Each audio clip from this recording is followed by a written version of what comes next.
जिनका की उपयोग है और परीक्षा में पूछता है। सबसे पहले देखिए आवृत्ति। आवृत्ति क्या है? आवृत्ति फ्रीक्वेंसी, जिसको कि एफ से लिख सकते हैं हम लोग, फ्रीक्वेंसी। फ्रीक्वेंसी FREQUENCY, फ्रीक्वेंसी, तो एफ से लिख सकते हैं। देखिए आवृत्ति क्या है, तो जैसा कि हम जानते हैं कि कोई भी वस्तु है उसके जो कण होते हैं वह कंपन करते हैं। कंपन या दोलन, दोनों का मतलब एक ही होता है, कंपन करना या दोलन करना, ठीक है। तो ये जो आवृत्ति है, जैसे आपका समय दिया हो 1 सेकेंड, मतलब 1 सेकेंड में कोई भी कण जितने कंपन करता है या जितना दोलन करता है उसको हम लोग कहते हैं आवृत्ति। 1 सेकेंड में किए गए कंपनों की संख्या को आवृत्ति कहते हैं, ठीक है। 1 सेकेंड में किए गए कंपनों की संख्या आवृत्ति होती है। तो इसकी परिभाषा आप याद कर लेंगे। इसको हम लोग आवृत्ति को एन से भी लिखा जाता है, आवृत्ति को एन से। तो आवृत्ति जो होती है, इसका जो मात्रक होता है, आवृत्ति का जो मात्रक है, इसका मात्रक होता है हर्ट्ज। हर्ट्ज, जिसको कि आप HZ लिखते हैं, ठीक है। तो ये हो गई आपकी आवृत्ति। उसके बाद आपका है आवर्तकाल। आवर्तकाल, टाइम पीरियड, इसको हम लोग T से लिखते हैं, टाइम पीरियड T। ये जो आपका आवर्तकाल होता है, आवर्तकाल, तो एक कंपन करने में, किसी भी दोलन करने वाली वस्तु के कणों द्वारा एक कंपन करने में जितना समय लगेगा वह आवर्तकाल कहलाएगा, ठीक है। दोलन करने वाली वस्तु के कणों द्वारा एक कंपन करने में जितना समय लगेगा वो होगा आवर्तकाल। और आवर्तकाल समय है तो इसका मात्रक सेकेंड होगा, आप जानते हैं। इसका जो मात्रक होगा वो सेकेंड होगा। सेकेंड नहीं लिखते हैं, सेकंड लिखते हैं, क्योंकि इंग्लिश में SECOND होता है सेकेंड, तो इसका मात्रक सेकेंड होगा और T से लिखेंगे इसको, ठीक है। और इसके बाद है आपका वेग, तरंग का वेग। वेग मतलब यहाँ तरंग, सब तरंग से मतलब है, तरंग वेग, तरंग का आवर्तकाल और तरंग की आवृत्ति। तो तरंग वेग क्या है? तरंग वेग 1 सेकेंड में, 1 सेकेंड में ये आपकी जो तरंग है 1 सेकेंड में जितनी, मतलब कि दूरी तय करेगी वो उसका वेग होगा। 1 सेकेंड में तय की गई दूरी उसकी वेग होगी, आपकी तरंग वेग, ठीक है। तो जैसा कि इसमें भी संपीड़न और विरलन की भी स्थिति है, तो जिसको हम लोग भी अगला देखेंगे। और फिर आयाम भी है। तो तरंग वेग आपको समझ में आ गया होगा कि 1 सेकेंड में जितनी दूरी तय करेगी वो तरंग की वेग होगी, और तरंग वेग का जो मात्रक होगा, वेग का मात्रक मीटर पर सेकेंड होता है, आप जानते ही हैं। तो अब उसके बाद देखिए आता है विरलन और संपीड़न। विरलन और संपीड़न। देखिए विरलन और संपीड़न का क्या मतलब होता है? विरलन का मतलब होता है कि जिसमें जो कण हो जो दूर दूर हो कंपन करते समय, और संपीड़न में थोड़े और एकदम पास पास, तो उसको कहते हैं संपीड़न और विरलन। और संपीड़न और विरलन की स्थिति दोनों एक साथ साथ होती हैं।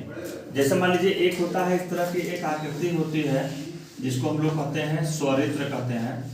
तो इसको जैसे हमने हाथ से पकड़ लिया, और इस स्वरित्र को, जैसे ये इसकी जो 2 भुजाएं हैं, इसको अगर हम किसी कॉपी लिए या किसी ठोस पे उसको हम तेजी से पटक देते हैं तो बहुत तेज अपना कंपन करना शुरू कर देता है।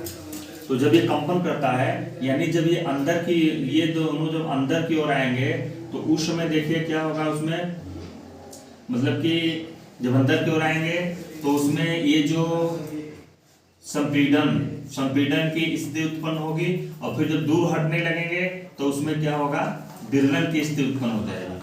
यानी कि संपीड़न और विरलन दोनों क्या क्या क्या होते हैं, एक साथ होते हैं।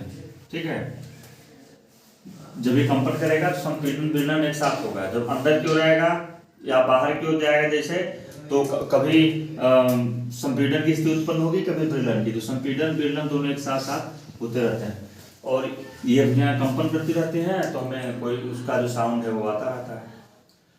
इसके बाद एक चीज ये भी इसमें है, तारत्व है। देखिए तारत्व,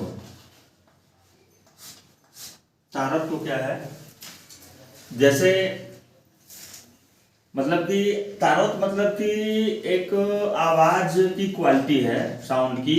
मतलब जैसे मोटी ध्वनि हो और पतली ध्वनि हो, ठीक है, मोटी ध्वनि हो और पतली ध्वनि हो, और खा पी के आए तो नींद ना आए। मोटी ध्वनि भी हो और पतली ध्वनि हो, तो जब पतली ध्वनि होती है तो उसका तारत्व तो अधिक होता है, और मोटी ध्वनि का तारत्व तो कम होता है। यही आप समझिए तारत्व का मतलब।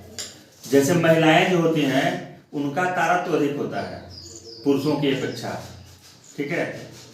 और जैसे ये होता है आपका मस्कीटो, तो उसका तारत्व तो बहुत तेज होता है। कान के पास देखो आता है, बहुत तेज भनभनाता है और गुस्सा आ जाता है, तो उसमें उसके पंखों के कंपन से जो तारत्व उत्पन्न होता है बहुत तेज है कि नहीं। और जैसा कि हम लोग पीछे पढ़ रहे थे कि पराश्रव्य तरंगे, तो जो चमगादड़ होता है वो अभी पराश्रव्य तरंग उत्पन्न करता है, क्योंकि चमगादड़ रात को उड़ता है और कहीं जैसे सतह कहीं हो उसको आभास हो जाता है, तो वहां तो मुड़ जाता है, तो चमगादड़ भी पराश्रव्य तरंगों को उत्पन्न करता है। तो इस तरह से आपने तारत्व के बारे में, संपीड़न और विरलन के बारे में इसमें जानकारी प्राप्त की। एक आध पॉइंट और देख लेते हैं इसमें। वेग देख लिया, और उसके बाद संपीड़न विरलन हो गया, और प्रकाल हो गया, तारत्व हो गया। एक तरंग दैर्घ्य देख लीजिए, तरंग दैर्घ्य,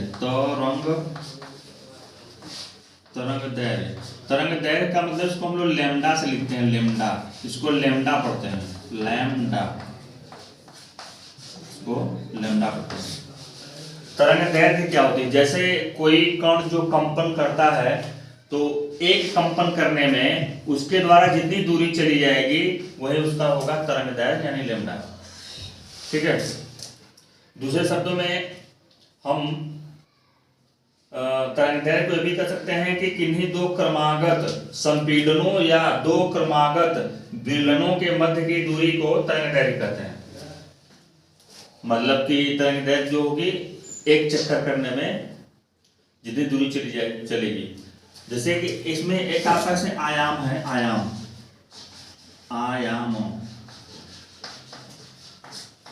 जैसे देखिए ये आपकी माध्य स्थित हो गई, तो कोई भी कण कंपन करेगा तो एक और अधिकतम विस्थापन जैसे गया, फिर इतना ही नीचे आएगा, और फिर इतना फिर गया, ठीक है, और फिर ये इस तरह से अपना ये गति करता रहेगा। तो ये देखिए ये जो अधिकतम विस्थापन है, ये वाला, ये जो अधिकतम विस्थापन है माध्य स्थित के दोनों ओर, यही आयाम होता है, इसको ए से लिखते हैं। माध्य स्थित के दोनों ओर कणों द्वारा तय किया गया अधिकतम विस्थापन जो होता है वही आयाम कहलाता है, ठीक है। तो अपने इसके बारे में जानकारी प्राप्त की, और उसके बाद कहीं कहीं जो हम लोग आवृत्ति को यन से लिखे हुए हैं, तो उल्टा भी ऐसे लिखता है, ये ऐसा करके ऐसे लिख देता है म्यू, इसको भी आवृत्ति को इसके द्वारा भी इंडिकेट किया जाता है। तो इस तरह से हमने इतनी परिभाषाओं को देखा, और उसके बाद फिर अगला टॉपिक नेक्स्ट